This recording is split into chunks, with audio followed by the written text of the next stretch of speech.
अस्सलामुअलैकुम। Elon Musk जो दुनिया के सबसे अमीर इंसान है, इन्होंने इजराइल और फलस्तीन के वार के दरमियान कुछ ऐसी कंट्रोवर्शियल बातें कह दी हैं जिससे पूरी दुनिया हड़कंप मच गया है। जी हाँ, इन्होंने इस मुद्दे को लेकर ऐसी कौन सी बात कह दी जिससे पूरी दुनिया में एकदम खलबली सी मच गई। रजा गराफी ने इस पर बहुत डिटेल्ड वीडियो डाला है, तो आइए साथ में मिलकर देखते हैं और जानते हैं कि एलॉन मस्क ने ऐसी कौन सी बात कही है। अगर आप हमारे चैनल पे नए हैं तो चैनल को सब्सक्राइब जरूर करें। Content warning. दोस्तों, आपको बता दूं कि जो हम नहीं चाहते थे, जो दुनिया नहीं चाहती थी, दुनिया में अब वो होने वाला है। विश्व युद्ध की तरफ हम आगे बढ़ रहे हैं। अगर आप मेरी सारी रिपोर्ट्स को देख रहे हैं तो आपका दिमाग समझा रहा होगा आपको कि दुनिया की हालत ख़राब होने वाली है। मिडिल ईस्ट पूरी तरह से आग में झुलस रहा है, तनाव बढ़ता जा रहा है। दोस्तों, ऐसे में जिस बंदे की बात मायने रखती है, उस बंदे ने ऐसी बात कह दी है जिसके बाद इस बात की पुष्टि होती है कि हम वर्ल्ड वॉर की तरफ आगे बढ़ रहे हैं। एलन मस्क को कौन नहीं जानता। दोस्तों, फ़िलिस्तीन और इजराइल के मुद्दे पर बात करते हुए, ट्विटर के स्पेस पर बात करते हुए एलन मस्क ने साफ कह दिया है कि हम धीरे धीरे वर्ल्ड वॉर 3 की तरफ आगे बढ़ रहे हैं, जो काफ़ी ख़तरनाक है। I think we are sleepwalking our way into World War III.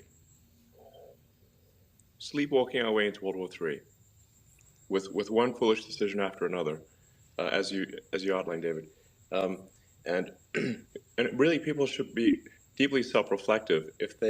If their predictions have not come true, they should consider whether perhaps their other predictions might not come true either. I mean, what is the track record here? It's not good. You know, it's funny in the investing world, in the VC world in which, we operate.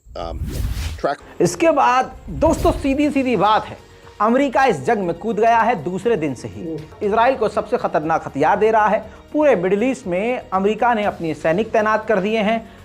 कई अरब देशों में अपने air defence system तैनात कर दिए हैं। Israel के अंदर उसने अपनी यूएस की मिलिट्री और यूएस के अमेरिकी सेना के सबसे बड़े कमांडोज को भेजा हुआ है, सबसे बड़े कमांडर को भेजा हुआ है, वॉर एक्सपर्ट को भेजा हुआ है। तो आप समझ सकते हैं मामला कितना खतरनाक है। सीरिया से भी हमला हो रहा है, लेबनान से भी हमला हो रहा है, और तो और यमन से भी हमला हो रहा है, और इराक से भी हमला हो रहा है। साथ में इजराइल पर ईरान का भी खतरा मंडरा रहा है। और अगर ईरान डायरेक्ट करता है या ईरान पर डायरेक्ट कोई भी दोनों में से, अमेरिका इजराइल में से हमला करते हैं, तो आप समझ सकते हैं कि ये जो चिंगारी लगी हुई है ये कब आग में बदल जाएगी, किसी को पता भी नहीं चलेगा।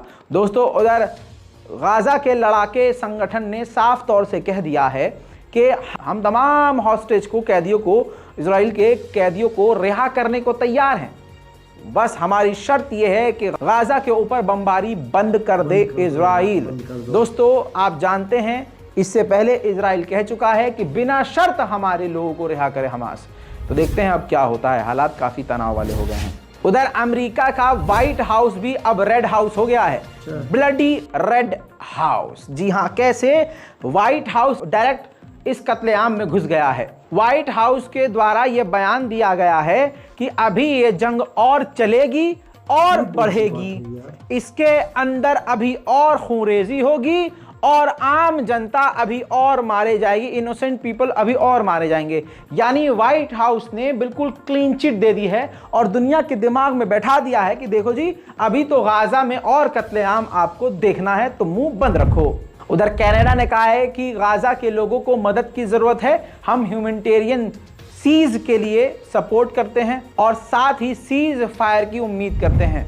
लेबनान और यानी हिजबुल्लाह और इजराइल के बीच जंग तो चल ही रही है। इसी बीच में ये दो शहीदों की, अपने शहीदों की हिजबुल्लाह ने तस्वीर जारी करके कहा है हमारे ये दोनों लड़ाके आज शहीद हुए हैं। बर्तानिया के लॉ मेकर ने, मेंबर ऑफ पार्लियामेंट ने खड़े होकर पार्लियामेंट में यूके के यानी ब्रिटेन के विदेश मंत्री से सवाल कर लिया कि आखिर हम कब तक और आम लोगों को कटता हुआ, फटता हुआ, मरता हुआ देखेंगे, कितने लोगों को मरता हुआ देखें कि हम तब जाकर इस कत्लेआम की निंदा करें। Mr. Speaker, since I raised the question with the Prime Minister last week, indiscriminate airstrikes and the total siege on food, water and medical supplies have killed thousands of innocent Palestinian men and women and over 1,000 children. So let us be absolutely clear in this House. This is now beyond a humanitarian catastrophe. Even as we stand here today, the innocent blood continues to be spilled on the streets of Gaza. Mosques, churches, schools, hospitals, bakeries, water plants and homes continue to be flattened by the Israeli military. So I have a very simple question for the Foreign Secretary. Just what will it take? How many thousands of innocent Palestinians must be slaughtered before this? ठीक इसी तरह से Jordan के विदेश मंत्री ने साफ कहा है कि ऐसा लगता है कि इजराइल यूएन से भी ऊपर हो गया है और पूरी तरह से यहां पर दोगला चेहरा दुनिया का नजर आ रहा है। यूक्रेन के मामले में सभी को तकलीफ हो रही थी और गाजा के मामले में दुनिया खामोश। वहीं मेरे दोस्तों आपको बता दूं कि इतना गंद फैला हुआ है, खून चारों तरफ फैल गया है। बाइडेन की नंगई और मोहम्मद बिन सलमान की बेगैरती देखिए। बाइडेन ने खुद मोहम्मद बिन सलमान से इस दौरान फिर से इजराइल के साथ नॉर्मलाइजेशन की बात की है कि इजराइल से नॉर्मलाइजेशन कर लो। और यकीन कीजिएगा, खुदा की कसम, मोहम्मद बिन सलमान की सरकार पर, आले सऊद पर यकीन मत करिएगा। महमूद अब्बास ने अरब चैनल पर इंटरव्यू देते हुए कहा कि हर दिन इजराइल 700 फिलिस्तीनियों को मार रहा है और हमने सदियों पहले इजराइल को फिलिस्तीन ने मान्यता दे दी थी। इजराइल को फिलिस्तीन को भी मान्यता देनी चाहिए, स्टेट घोषित करना चाहिए ताकि हम दोनों साथ मिलकर खुशी खुशी रह सकें। सुनिए।